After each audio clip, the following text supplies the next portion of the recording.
Real estate guru Grant Cardone put out a video where he encouraged his listeners to not attend college, never own a home, and take all of their money out of their 401k, taxes and penalties be darned, and invest it in real estate. Really unbelievable stuff. Let's take a listen to what he had to say. There's three major scams, okay? College is a scam. Borrowing money for college. The government wants to extend college. They want you in college as long as they can keep you in college, because they want to go from $180 billion a year in college funding, okay, or school funding, to $3 trillion. Okay, they want to double down, man. Why? They want everybody in school. They want to give free schooling, okay? Look, this is nuts. I went to college and I absolutely would not be where I am today if I hadn't. Most college graduates would tell you the same thing. The most recent research says men with bachelor's degrees earn approximately $900,000 more in median lifetime earnings than high school graduates. Women with bachelor's degrees earn $630,000 more. Men with graduate degrees earn $1.5 million more in median lifetime earnings than high school graduates. Women with graduate degrees earn $1.1 million more. Now, obviously, Grant's perspective is that you'll never become a real estate multimillionaire if you go to college. But guess what? Far more Americans become millionaires through their stock market investing than they do through real estate. And it isn't even really close. According to Fidelity, the number of 401k millionaires quintupled between 2017 and 2023. You just aren't going to get that same high likelihood of becoming a millionaire by buying a Grant Cardone real estate course. Next, Cardone pontificates on the dangers of owning a home. Number two, the home sale, okay? Why do people want you in homes? Because it helps banks. Okay, so grab your tinfoil hats here, folks. According to Cardone, the only ones who benefit from you owning a home are the banks. Look, I'll be the first to admit that trapping your net worth inside your home isn't the best way to grow your wealth. But that doesn't mean you can't own a home, and it doesn't mean you have to reflexively throw all of your liquid savings towards becoming a real estate investor. You can actually take a nuanced approach. Get a 30-year mortgage. Give as little money as possible to the bank along the way. That means no prepayments, and definitely no 15-year mortgages, and invest the difference in your stock market portfolio. This will explode your wealth over time and turn you into a multimillionaire with a very low hassle factor along the way. This is the set it and forget it approach to becoming wealthy.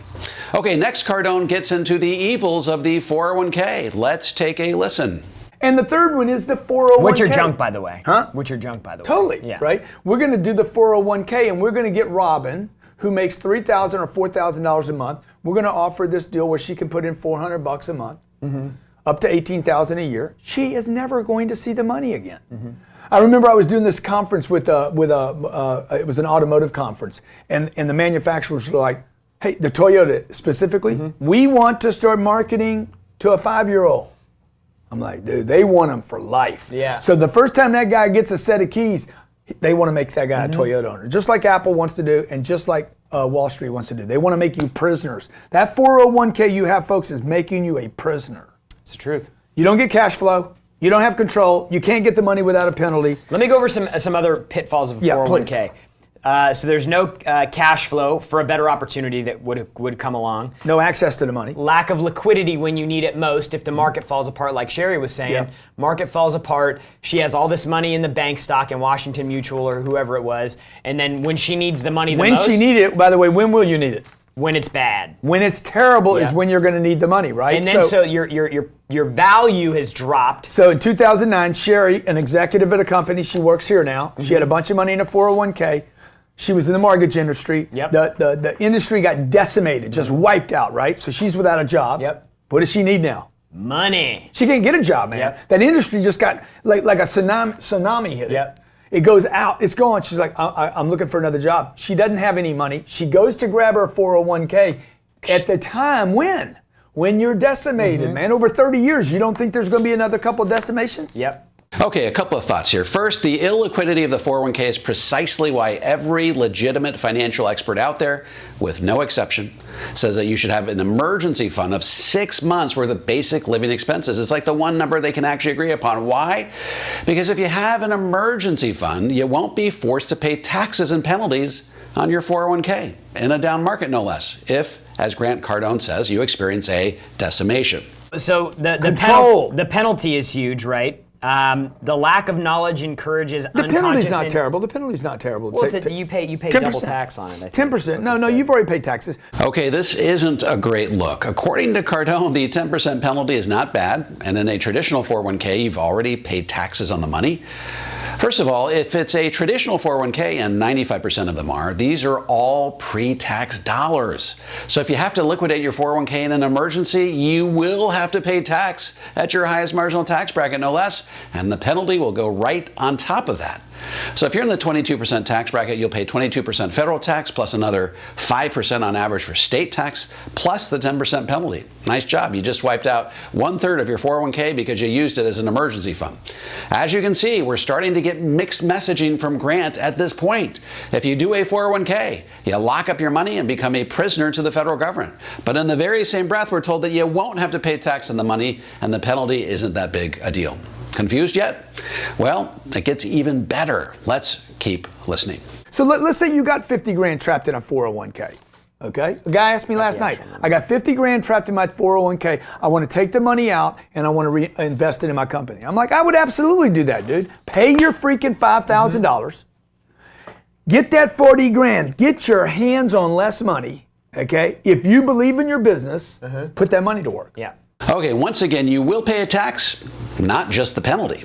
He sort of started out demonizing the 401k and then halfway through realized, wait a minute, if I minimize the penalty, mischaracterize the taxation, I can persuade my young hustler following to cash out their 401k altogether and invest the money in real estate, from which I will ultimately benefit. Amazing stuff here. Let's keep going if we must. Taxes, when you do mature it, leads to underutilization of the money. But what's the chances taxes are going to be higher 30 years from now? Higher tax brackets upon withdrawal. Totally. Is the next so thing we know here. taxes are going up. I don't care what these politicians tell you. They're going to tax you, folks. It's happening. The middle class will get hammered here in the next years to come because the government's got $84 trillion worth of Medicare debt. Okay, $84 trillion. So how do you pay that? It's on the backs of young people. You guys in a room right here watching right now, that's who's going to pay for all this stuff. Okay, finally, something we agree upon. Tax rates in the future are likely to be higher than they are today. But here's the deal. That's precisely why you should be putting money into your Roth 401k, not a traditional 401k. Use after-tax dollars, let your money grow tax-free, and then take it out tax-free, even if tax rates down the road are dramatically higher than they are today. Problem solved. No exit strategy. It's an easy target for an estate tax. The government owns your 401k. Wrong. Very, very few people will be exposed to estate tax. Your net worth would have to exceed $27.22 million as a married couple in 2024 to breach the estate tax threshold. Is this really the guy you want to be getting your 401k advice from?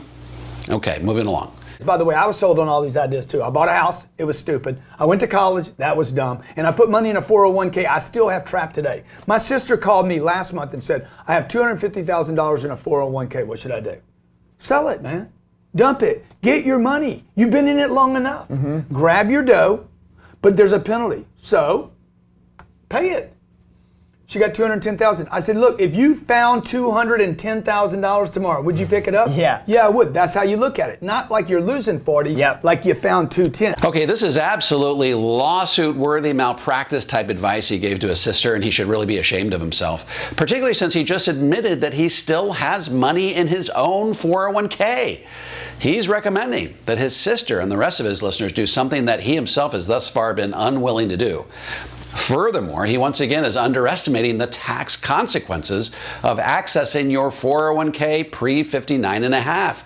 In the case of his sister, assuming she's already in the 22% tax bracket, she'll have to pay tax on the full $250,000 at 22% on the margin, throw another 5% for state, and then add in the 10% penalty for a total of 37%. So no, she's not walking away with $210,000. She's walking away with more like $157,500. He underestimated the tax consequences by an astounding $52,500. Okay, now let's proceed to the crowning moment of this entire gem of a video. Roll the tape. 6 years ago, Jared had no money. Broke. In debt. In debt. Today he's got $1 million worth of net worth, okay? He's got money that can't be destroyed. If Jared got sick and couldn't show up in that office every day, he's got money. What's your income every month now, your passive income? Probably $1,400 maybe. A month? Yeah. Yeah. But with no money in the deals. Yeah. Like, So it's a little more complicated than that, but he's got, let's say, $1,400 a month coming. He can't live on $1,400 a month, but that's going to keep growing over time. He's starting to get invested in other things that's taking care of him. Could he get that money tomorrow if he needed it? No, he couldn't. Okay, let's see if I got this right. Don't do a 401k because you're locking your money up and have no liquidity on those savings. But if you happen to have money in your 401k, pay 37% taxes and penalties to unlock it so you can then dump it into a real estate transaction that gives you 1.4% cash flow and has literally zero liquidity.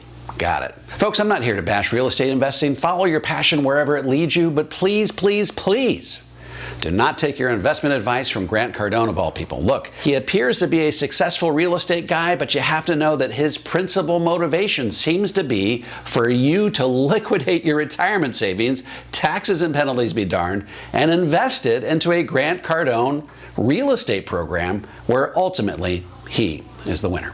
Folks, my upcoming book, The Guru Gap, How America's Financial Gurus Are Leading You Astray and How to Get Back on Track, is now available for pre-order on Amazon.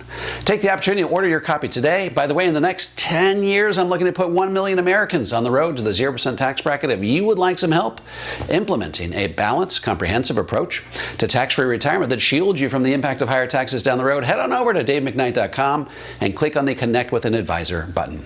I'm happy to refer you to an advisor in the Power Zero network that has been trained, vetted, and qualified personally by me. If you're a financial professional and want to learn how to become a certified Power Zero advisor, head over to powerzero.com and opt into my free video series. And if you have any comments or questions, feel free to drop them into the comment section below. I'll respond to every single one of them personally. And don't forget to click like, subscribe, and the bell so you never miss a video. This is David McKnight. I look forward to seeing you on the next video.